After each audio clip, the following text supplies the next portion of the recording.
Hello children, welcome to Asa Education. Today we will do How the Camel Got His Hump from It So Happened book, Grade 8 CBSE. अपने chapter की शुरुआत करने से पहले just एक outline देख लें. The world has just begun and the animals were working for humans. दुनिया की शुरुआत हुई थी और सारे जानवर humans के लिए काम कर रहे थे. There was only one lazy animal that did nothing.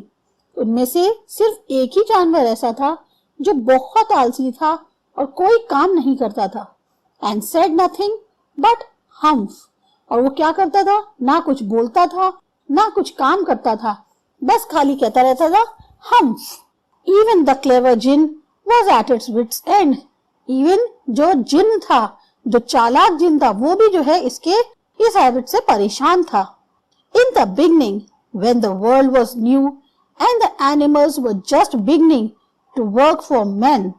शुरुआत की बात थी, नई दुनिया थी और सारे जानवर जो थे वो इंसान के लिए काम करना शुरू कर रहे थे. There was a camel. उनमें से एक कैमल यानी ऊंट था. And he lived in the middle of a howling desert. और वो जो है एक रेतीले इलाकों के बीचों बीच रहता था. Because he did not want to work. क्योंकि वो काम करना नहीं चाहता था. He ate sticks and thorns and prickles. And when anybody spoke to him, he said humph, just humph and no more. अब वो क्योंकि डेजर्ट में रहता था इसलिए वहां पर वो डंडियां जो कांटे होते हैं या कांटों वाली झाड़ियां होती हैं वो उन्हीं को खाता रहता था. और जब भी उससे कोई बात करता वो सिर्फ कहता हम्फ और सिर्फ हम्फ. इसके अलावा वो कुछ नहीं बोलता था. Presently, the horse came to him on Monday morning with a saddle on his back. एक दिन घोड़ा जो है सुबह सुबह मंडे की मॉर्निंग थी उसके पास आया और उसके पीठ पर सैडल बंधा हुआ था. And said, Camel, oh camel, come out and trot like the rest of us. तुम बाहर आओ कैमल और देखो हम सब कैसे हो गए, हमारे जैसे रहो. Humph, said the camel and the horse went away and told the man. Camel ने क्या किया? उसने फिर सिर्फ बोला हम्फ पर फिर घोड़ा वहां से चला गया और उसने जाकर ये बात आदमियों को बता दी. Presently, the dog came to him with a stick in his mouth and said. अब उसके बाद हॉर्स के बाद वहां एक डॉग आया. डॉग के मुंह में एक स्टिक थी और उसने कहा camel O camel come and fetch and carry like the rest of us. Camel आओ, इसे पकड़ो, इसे कैच करो और फिर उठा के जैसे और सब ले जाते हैं वैसे ले जाओ.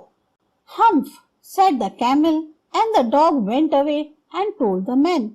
अब उसने फिर क्या किया?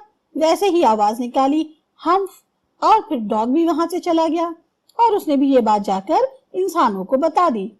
Presently, the ox came to him with a yoke on his neck and said, Camel, oh camel, come and plow like the rest of us. फिर ऑक्स उसके पास आया, उसके गले में जो है एक योक था. उसने कहा कि कैमल चलो और हमारे और बाकी के जैसे आओ जमीन खोदते हैं. Humph, said the camel and the ox went away and told the man. अब कैमल ने अपनी आदत अनुसार फिर हम्फ किया, फिर ऑक्स भी वहां से चला गया और उसने भी ये बात जाकर इंसानों को बता दी. At the end of the day, the men called the horse and the dog and the ox together. अब जब दिन समाप्त हुआ तो वो जो आदमी था जिसके पास वो जा जाके बता रहे थे उसने घोड़े को, डॉग को और ऑक्स को तीनों को अपने पास बुलाया और कहा 303 I am very sorry for you. तुम तीनों मैं तुम्हारे लिए बहुत दुखी हूँ. But that hump thing in the desert can't work. पर ये जो hump thing है डेजर्ट में ये काम नहीं कर रही है और he would have been here by now. और अब तक उसे यहाँ आ जाना चाहिए था. So I am going to leave him alone and you must work double time to make up for it. पर अब क्या कर सकते हैं, वो जब नहीं आ रहा है तो हम उसे थोड़ी देर के लिए वहां अकेला छोड़ देते हैं, पर तुम लोगों को अब इसी वजह से दुगना काम करना पड़ेगा। That made the three very angry and they held a panchayat on the edge of the desert. अब इसकी वजह से तीनों बहुत गुस्से में आ गए और फिर पंचायत हुई। उन तीनों ने डेजर्ट के किनारे एक पंचायत करी। And the camel came chewing cud and laughed at them. और फिर वहां पे कैमल जो है चुगाली करता हुआ आया और उन लोगों के ऊपर हंसने लग गया।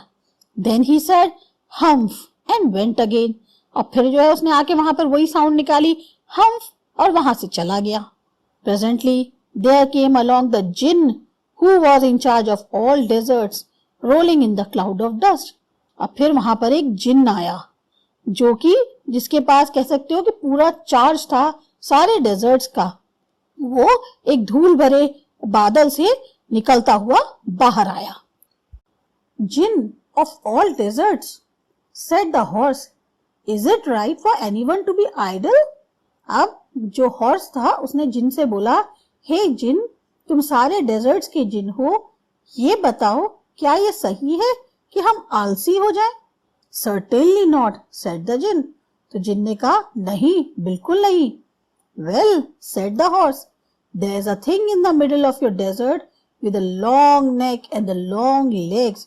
अच्छा, तो घोड़े ने कहा कि तुम्हारे डेजर्ट के बीचों बीच एक है ऐसी चीज जिसकी बहुत लंबी गर्दन है, बहुत लंबे लंबे पैर हैं, and he hasn't done a stroke of work since Monday morning. He won't trot. और वो जो है उसने आज मंडे मॉर्निंग हो गई, उससे ज्यादा टाइम हो गया, या मंडे मॉर्निंग से कह लो, उसने एक काम नहीं किया है, ना ही वो उठता है ना ही वो चलता है, बस हम्फ करता रहता है। Said the jinn whistling, that's my camel. What does he say about it?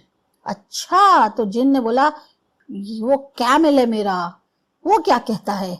He says humph and he won't plow. Said the ox, वो कहता है humph, और मैं नहीं खोदूंगा। ऑक्स ने कहा, Very good, said the jinn. I will hump him if you will kindly wait a minute. अच्छा, बहुत बढ़िया। जिन ने कहा, अब मैं उसको हम्फ ही करके आता हूँ, तुम जरा 1 मिनट ठहरो। पार्ट 2। अब इसकी आउटलाइन क्या है? The jinn remonstrated with the camel who said humph. अब जिन जो है वो फोर्सफुली प्रोटेस्ट करता हुआ कैमल के पास गया और जो कहता है humph. The camel's beautiful back suddenly grew a lump, which was the camel's hump. अब जो कैमल की ब्यूटीफुल सी बैक थी, उसकी पीठ थी, सडनली उसके ऊपर एक बहुत मोटा सा लंप उठाया और जिसको कि कैमल का हम्प कहा जाता है।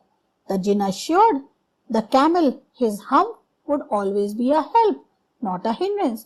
फिर जिन ने कैमल को ये एश्योरेंस करी, उसको ये विश्वास दिलाया कि ये जो उसका हम्प है वो उसके लिए हेल्प रहेगा, ना कि उसके लिए परेशानी रहेगा। The jinn rolled up himself in his dust cloak and took a walk across the desert and found the camel looking at his own reflection in a pool of water. जब जिन जो है वो धुएं के बादल में रोल करता हुआ पूरे डेजर्ट का चक्कर लगाया तो उसको दिखा कैमल, और कैमल क्या कर रहा था? एक नदी में अपने रिफ्लेक्शन को देख रहा था।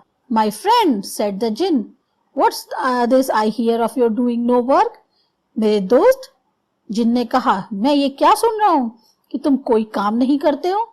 The jinn sat down with his chin in his hand while the camel looked at his reflection in the pool of water. अब जिन ने जो है वो बैठ गया, उसने अपना हाथ जो है अपनी ठोड़ी पे रख लिया, जबकि कैमल क्या कर रहा था?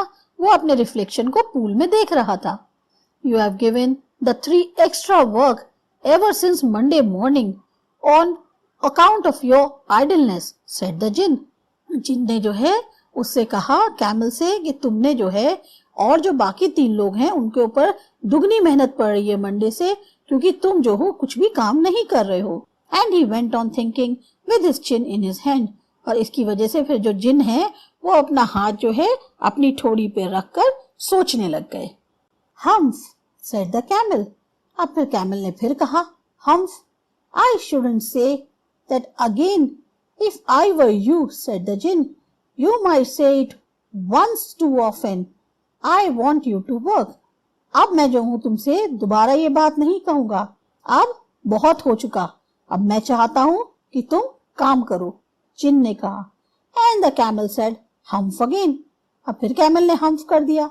But no sooner had he said it then he saw his back that he was so proud of puffing up and puffing up into a big hump। अब क्या हुआ, जैसे ही उसने हम्फ कहा और उसकी जो प्यारी सी पीठ थी जिसपे उसको बहुत ज्यादा घमंड था कि उसकी बहुत सुंदर पीठ है, वो धीरे धीरे फूलनी शुरू हो गई और फूलते फूलते एक बड़े हम्प की फॉर्म में बन गई। Do you see that said the djinn. तुमने देखा, जिन ने कहा। That's your own hump that you have brought upon your very own self by not working. जिन ने जो है कैमल से कहा, देखो ये है तुम्हारा हम्फ जो तुम्हारे पास खुद आ गया है और तुम्हारा खुद का हम्फ है काम ना करने की वजह से। Today is Thursday and you have done no work since Monday when the work begin. और आज थर्सडे हो गया और तुमने मंडे से कोई काम नहीं किया है, जब से काम शुरू हुआ है। Now you are going to work. पर अब तुम काम करोगे। How can I said the camel with this hump on my back। पर मैं कैसे काम करूंगा, कैमल ने कहा, मेरे पीछे तो ये हम्प आ गया है। That has a purpose said the जिन। तो जिन ने कहा, ये भी एक पर्पस के लिए तुम्हारे पास डाला गया है।